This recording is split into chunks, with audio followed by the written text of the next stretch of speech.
Alrighty, let's start talking about Chapter 10, an introduction to liabilities. And kind of a side note, we're also going to be talking about accruing interest because that is something that Professor Pendergast likes to quiz students on.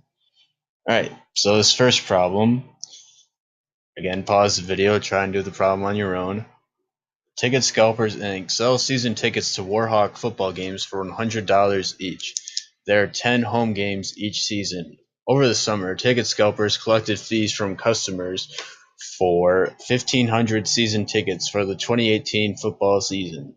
At October 31st, 2018, 6 of the home games have been played and there are 4 remaining. How much should be reported as unearned ticket revenue at 10/31/18? So the first thing that I would do is look at how much unearned revenue they had at the beginning of the summer. So they sell the tickets for $100 each, and they collected this from 1,500 people.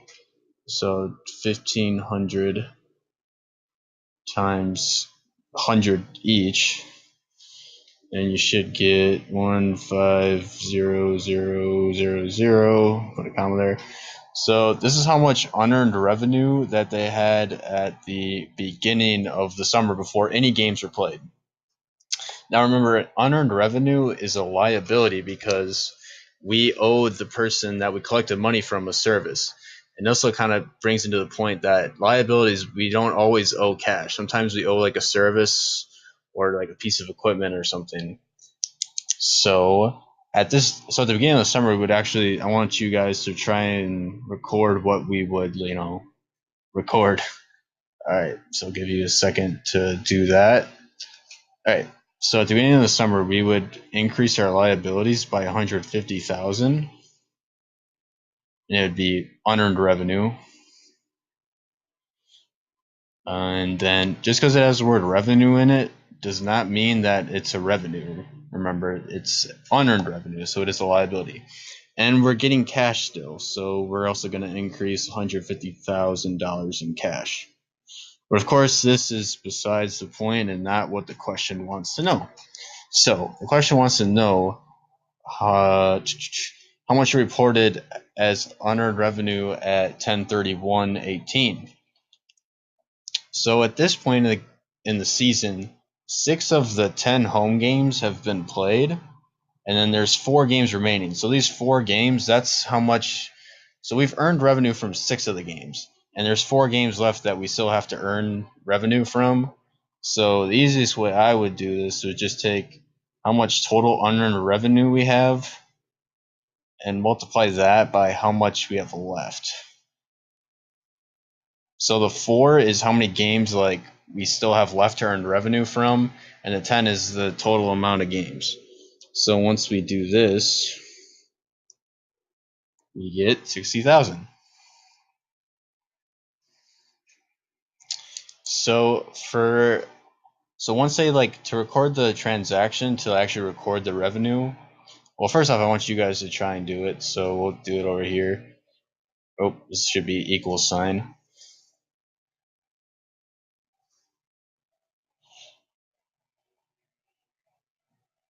All right. So once we record revenue, we're going to decrease the unearned revenue. So in this point, we have 60,000 left. So at this point, we've cleared 90,000. So we're going to decrease our liabilities and we're going to increase our revenue. So this is going to be the unearned revenue account again, and this is going to be, should have another 0. This is going to be, ticket revenue or whatever account you want to use, sales revenue, whatever.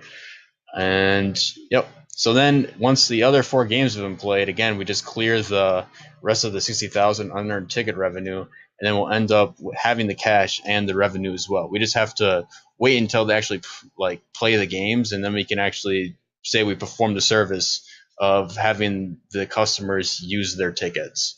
So hopefully that makes sense. And remember, if there's a big list of accounts and it asks for working capital or something with liabilities, unearned revenue is a liability, just like prepaid expenses are an asset.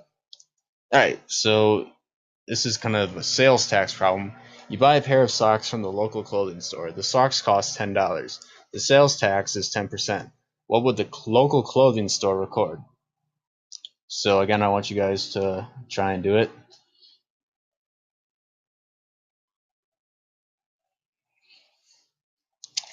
Alrighty. So the socks cost $10. So they're obviously, because we're paying, as a customer, we're paying them $10 cash. So obviously they're going to record that they got $10 cash. Actually, hold up. I'm jumping the gun. We owe them, we're going to pay them the cost and the sales tax. So we got first, let's figure out how much the sales tax is. Obviously, this is going to be $1. So the total sale is going to be for $11. So we're giving them $11 cash, but they only get to keep $10 of it as sales revenue.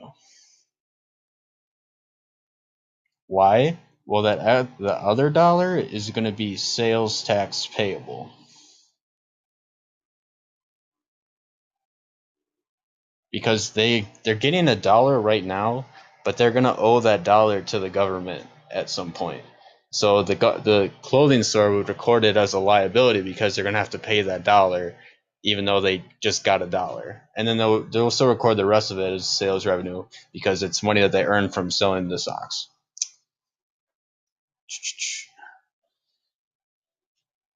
So now we're gonna begin the dreaded accruing of interest. All right. So in this scenario, we're going to sign a $100,000 9-month 8% note on September 1st, 2018. We are charged with recording the issuance, the transaction at the end of the year, and what happens on the maturity date. If the revenues are $100,000 in 2018 and 2019, what is net income for these years?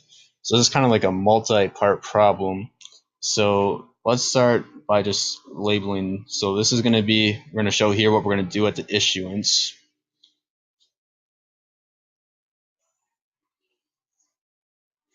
Here is going to be December 31st.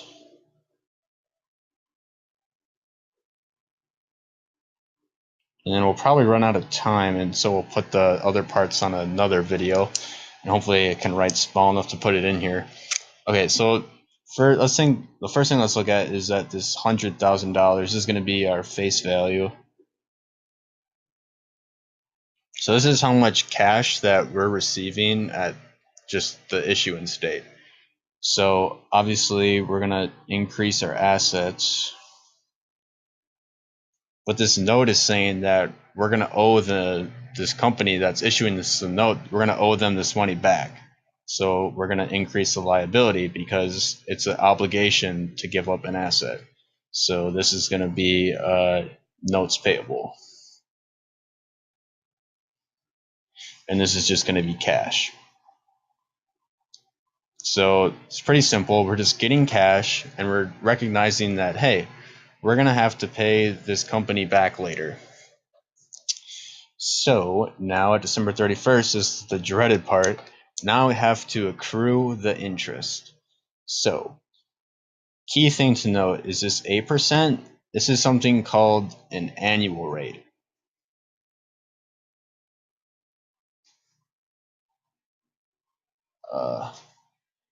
So that means that if we had the money for a whole year, we would pay 8%. But since we're holding it for 9 months, that's why we have to include 9 over 12. Instead of, some people like to think of it as just not September through December over 9. That doesn't work because the percentage is an annual rate. So we have to take whatever months divided by 12 the whole year because our percentage is a rate. So to get the amount that we would accrue, it's going to be 100,000 times, and we're approaching our limit. I made it a funky font. So I'm just going to finish this part in the next part of chapter 10. So hang on for that.